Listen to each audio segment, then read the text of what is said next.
Welcome to Storycomic Presents, where we interview amazing storytellers and artists. This is episode 359. I'm your host, Barney Smith of Storycomic.com.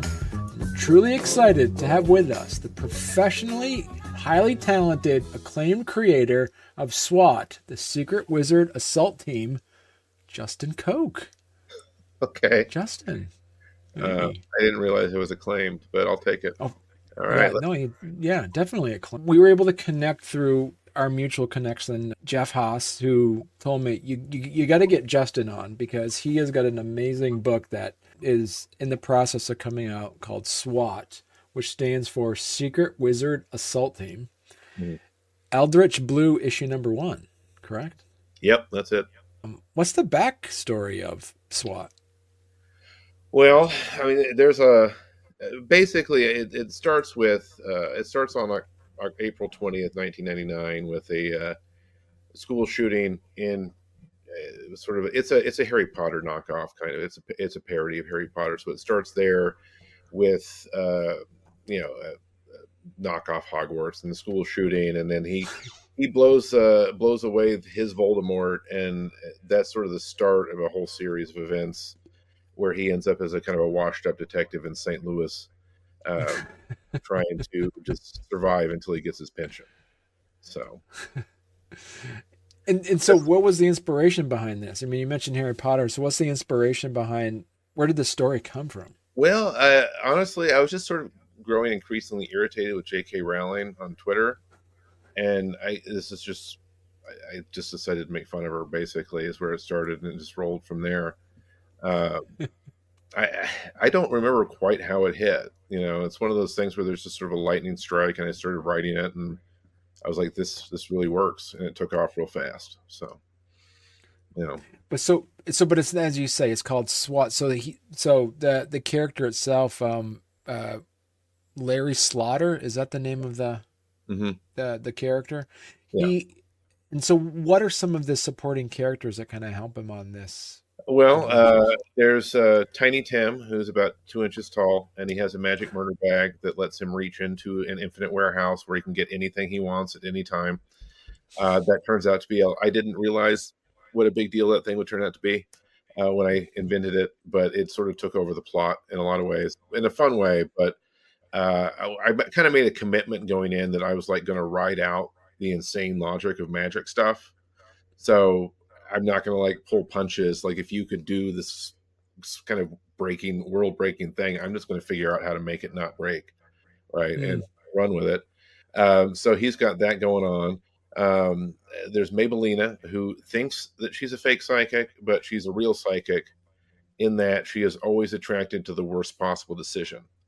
Right. So you bring her in, you let her pick what she wants to do, and then you do the opposite. Right. That's based off this lady I knew who I represented, and she just had an unholy talent for sticking her foot in her mouth. Like whenever she was in front of a judge or an FBI agent or whatever, she would figure out exactly what she shouldn't say, and it just shoot out of her mouth. I mean, it was absurd, but that's where that came from. And then there's Lisa, who is a pretty straight-laced person, that she's there kind of as punishment for not misdeeds, for some things that she did that were pretty awesome. But anyway, it was SWAT's kind of like it's kind of the garbage bin of the St. Louis Police Department, where they just throw whatever they want to get rid of in. There's Hermes, who's a 3,000-year-old wizard who is really senile, but he will just not retire. And that's pretty much the supporting staff. Yeah. So give us the setup here. So how does issue 1 unfold? Well, it opens with Larry gets an order from his boss that he has to fire somebody on his team. And so they initially bounce off, well, who should we fire? And then they decide, no, we're just going to stage a red ball.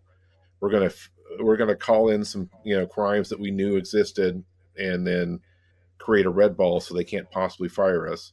and that sort of leads to them having to hunt a vampire down, um, who they didn't frame. They legitimately was murdering people, but they sort of pulled out that card to try to save a job, and then it sort of spirals out from there in ways that are completely unhinged. So Right.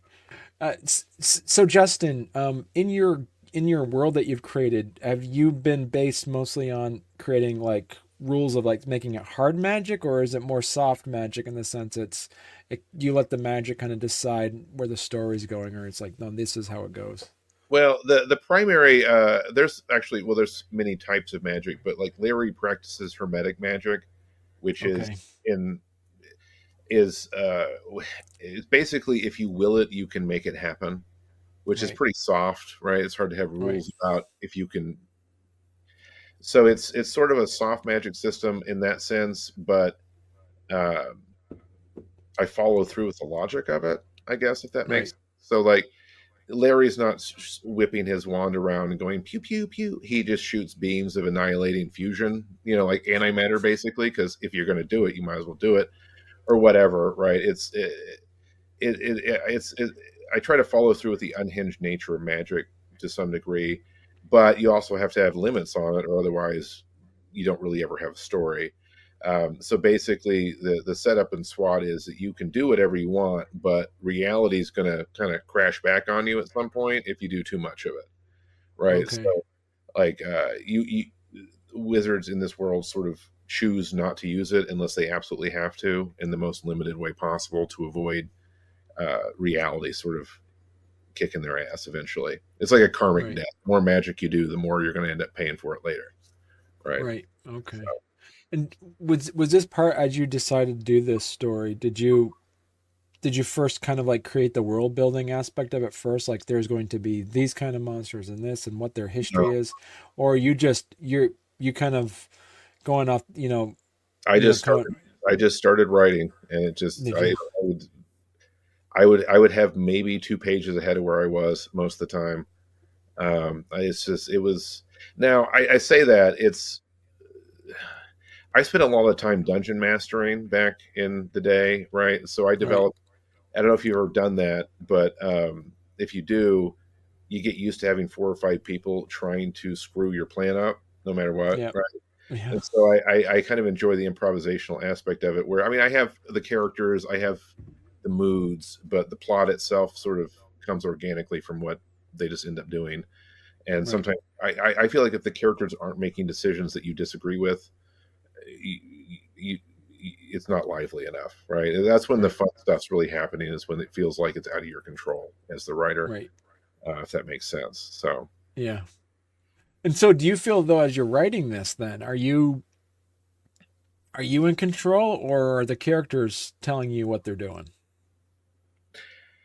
I definitely am not. I feel like there's a lot going on. I'm very aware. It's mostly subconscious stuff, right? And then it Right. sort of bubbles up into these ideas that.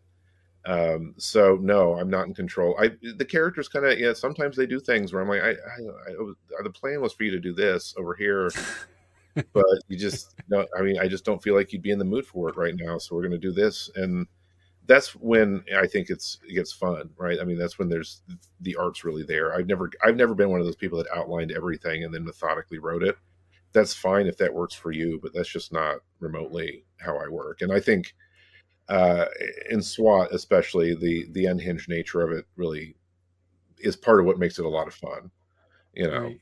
if it were a historical comic about Napoleon, that kind of thing might not play very well, but with this, it does work, I think. Well, hey there. If you're enjoying our podcast, don't forget to subscribe on YouTube or leave us a 5-star review on your favorite podcast platform. Your support means the world to us and helps us keep this show going.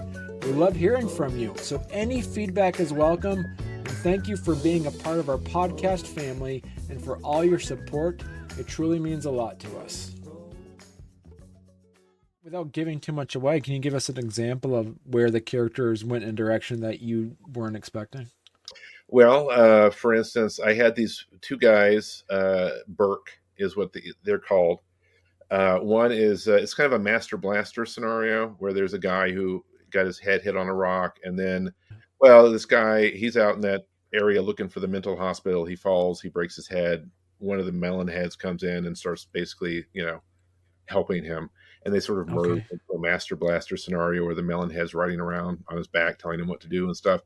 Anyway, so he was supposed to be the big bad for like the third arc, right? And it just never happened. And so when I was about to have to write him, instead, I had this idea pop into my head of a guy named Count von Zollen, who is a goblin accountant pirate who sails around the ocean auditing you to take your stuff. And then I just ran with it, right? That's kind of what I'm talking about. Is like I have plans. Sometimes those plans happen. Often they don't, and usually that's when the funny stuff happens. Because I mean, the Count's a pretty fun character. Um, Right. and it's definitely completely. I there's often this the mood of SWAT is I want to at some point in each issue have you going like, Who's the audience for this comic? just think comic people who like comics. I mean, Yeah. what I got into it comics. I mean, I got into it pretty recently, and it's just a freewheeling, very fun environment. It seems to me. I mean, Mm, like they want you to be as out there and crazy as you possibly can. I mean, I think you get rewarded for that, and I really, really like that. I think anybody who likes horror comedy or pretty much just comics in general is going to be very happy with SWAT. mm. Um, And It's so do you've kind of mentioned it before. I just wanted to clarify though. Is this a satire? Is this a comedy, or is this serious? Is this like it's all violence, of it. gore? What? It's It's all of it's it. it's got it is just me going at 110% for 36 issues. It's very serious sometimes. There are deeply emotional plot lines, and there's a lot going on. It's not just Brooklyn Nine-Nine, but it's also kind of a black comedy, I guess, in a Yeah. lot of ways. But no, I mean, I definitely poured myself into this. I mean, it's everything. Uh, Mm, I mean, I don't know if that sounds like a bad, but um, I don't know. There's a lot going on, but I think people really like it. right. And so when did you start working on this? September of 2022, and then Okay. finished the last issue. I've written 30. Well, I've written 40, but the first two novels of the series are 1 through 36, and then I finished that in September of last year. So So you have already all 36 mhm, issues yeah, scripted. I'm 4 issues into the sequel. Okay. So Was this like based on 2022? Was this kind of considered maybe like your COVID project? it was towards the end of. I mean, I they I, I guess my COVID project would be The Edge of Darkness, which is the other series that I wrote first. That's only 6 issues. Originally, it was 18. Then I cut it down to 6 because you know, it was just extra stuff, right? It was the books 6 through 7 of a really long fantasy series where they're just churning through plot points to get to the end. Hmm. Anyway, so but no, I guess I mean it was one of those things where it just hit, and I mean I'm so proud of this project. It's really been it's just inspiration. It felt like I was inspired while I was writing this. Right. And so once it was written, did you have someone like edit it as well to kind of like proofread to My tweak wife anything gone or? through it. I've definitely edited it myself several times, and I mean before it goes into production, I'm sure that we'll have another editor go through it, but um, I think they're in really good shape as they are. Hmm. Um, So so it is a comic. So who's the artist for the Recent comic? Distler, she's Okay. done night crawlers. Yeah, she's also done night crawlers and a few other things. She's really interesting. She kind of has a style like Erica Henderson. I feel like it Okay. kind of rides the line of she was right at the exact point of serious but also comic that I wanted for this. Okay. So I think she did a really great job. So you've already written it out. What's your timeline on when can people expect your the issues to be coming out? Well, right now the hurdle we're at is that we need enough. Basically, Zoop and Kickstarter want about 50 to 100 email signups before they will launch the campaign. And so we're at the point where we're kind of trying to gin up interest to get to the point where we would have a release date. Uh, Mm, that said, I think once from the point where we get funded to the point where it would ship would hopefully be about 3 months. Uh, mm, I mean, we have a decent chunk of the current issue drawn as it is and lettered, and then we're moving forward with drawing the first issue even as we speak. But okay. because we might as well since we And have a holding pattern. how many pages per issue? 21 typically, sometimes up to 22. Okay. Okay. So you're looking at then you have 21 pages per issue. So by the time this is said and done, I mean you're talking about basically with 36 issues. You're talking about like that can't be right. I just 36 times 21, 600 756 756 pages. Yeah, That's probably. a that's that's a big graphic novel when you put it all together, huh? Yeah, no, it is.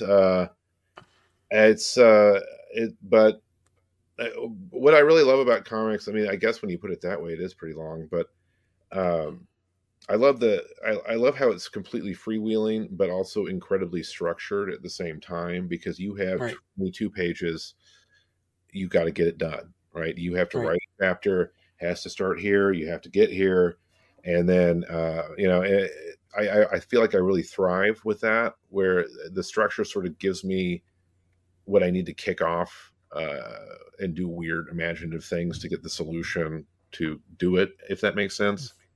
Right. Uh, I don't know. Would you say so? How many issues per year are you hoping to get out then? If we get a deal, a publishing deal, and everything's rolling, hopefully, at least 8 or 9 a year. I would hope. Okay, good. All right. I Yeah. would, Yeah. hope. Yeah. But that would depend on her. We haven't really gotten to the point where we talked about that, but um, that would be that would be ideal. Right. Yeah, because like say for instance, if you're doing eight a year with 36, I mean you'll get it done in four, no, 5. Is my math right? A little over 5 years. Yeah, yeah. I guess that's just how long it's going to take. Uh, but I just want to get.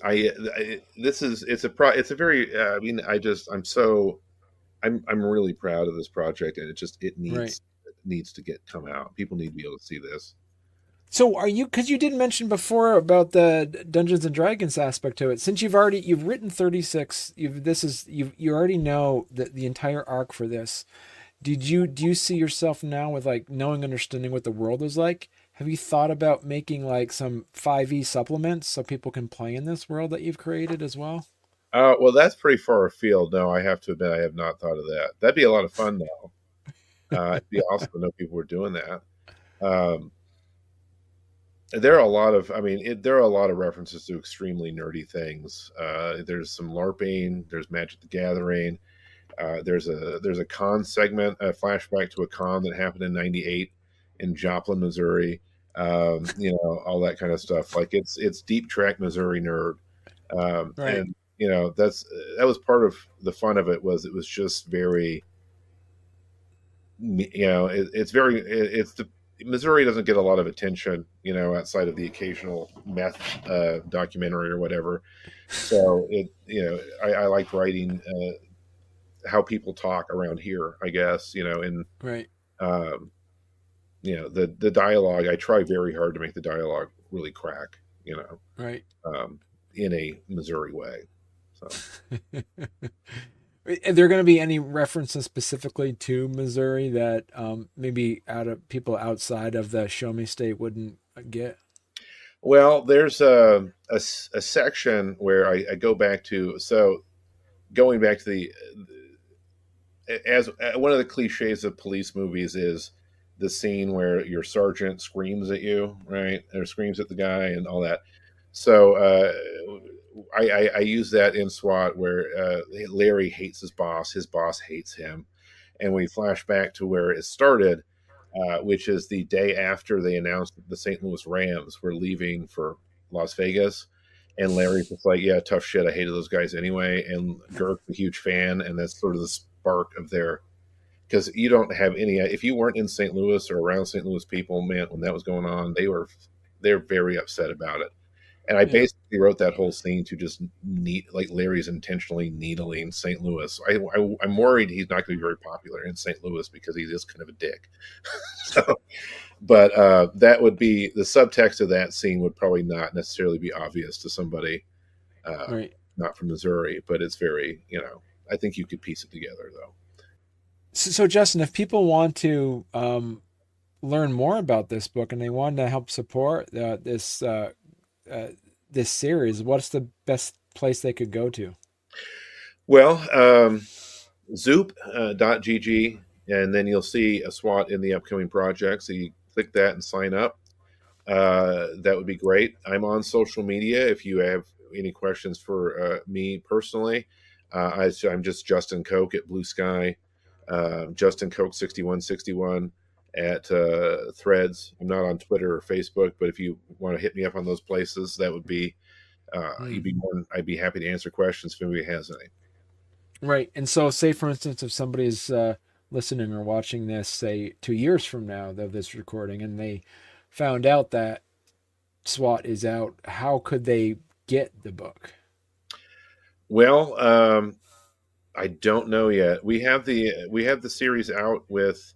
I mean, you should be able to order reprints from Zoop. I believe they do have that option, but hopefully by then it'll be out with Image or Dark Horse or somebody um, in that context. So hopefully it'll just be at your local comic shop. Right. Perfect. All right. Well, listen, thank you so much for coming on, Justin. And, congratulations on writing 36 issues of the comic, and looking forward to learning more about SWAT. Yeah, thank you. It was a lot of fun.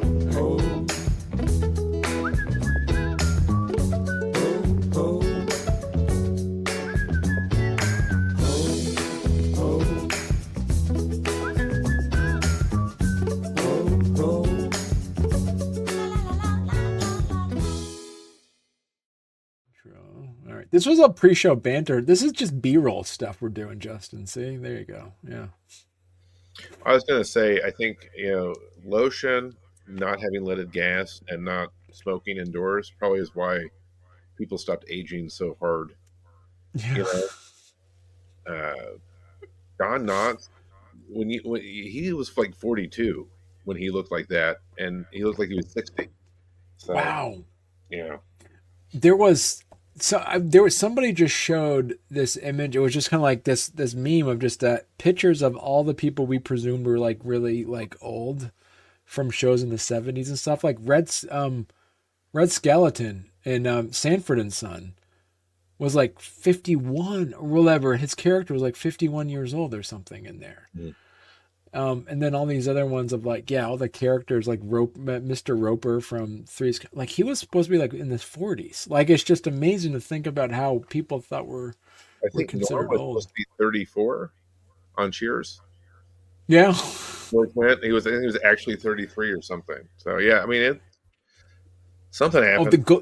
the Golden Girls, they were like past their prime and they were only in their 50s. That was when the Golden Girls were. Yeah, Yeah. I mean, but at least they were. I mean, they were trying to look older, I guess. But Yeah. uh, I don't think George Wendt was trying to look old. I think he just looked like he, you know, grew up in a coal mine or something. I don't know.